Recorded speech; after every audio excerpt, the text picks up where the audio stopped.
খালি ইউটিলিটি বলে নিজের স্বাধীনতা বলে।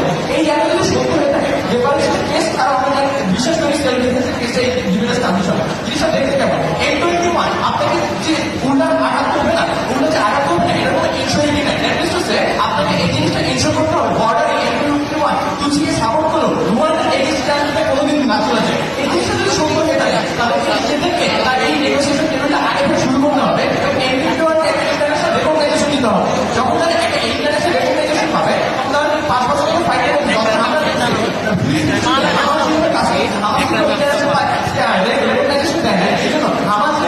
মুসলিম বলতে পারে হিউম্যান রাইটস ভায়োলেশনের এগেইনস্টে কাজ করতেছে, এই একটা কখনো জাস্টিফিকেশন পায় না। অর্থাৎ আমরা বিশেষ করে এরা যদি গোষ্ঠী সন্ত্রাসী গোষ্ঠী হয়ে থাকে তাদের পারপাস যদি ভালো হয়ে থাকে এবং এটা যদি রুয়ান্ডার সাথে অ্যালাইন করে এই জিনিসটা রুয়ান্ডার জন্য অনেক বেশি এক্সক্লুসিভ। আপনার সাথে ও কথা যে হেজেমনি আমরা বিশ্বাস করি আপনার কাছে যদি কোনো রেয়ার পেপার থাকে ইউএস হেজেমনির মতো পিপলরা আপনার কাছে আসে নেগোসিয়েশন করতে চায় এবং চায়নার মতো পিপলরা এসে আপনার কাছে ভিআরএ প্রজেক্টগুলোকে সাবমিট করতে চায়। এই প্রজেক্টগুলো নেগোসিয়েশনগুলো দেখতে কেমন? তাদের খুব সিম্পল জিনিস যে আপনার কাছে ল্যান্ড দিল আপনার রেয়ার পেপারগুলো দেবে, এটার পরিবর্তে আপনার যা যা দরকার ডিপ্লোমেটিক হোক বা ওয়ার হোক বা ওয়ার ওয়েবের হোক সব তারা সাহায্য করবে। ইভেন আপনি সাইলেন্ট থাকে যেটা ও বাস সাহায্য করতে পারে এই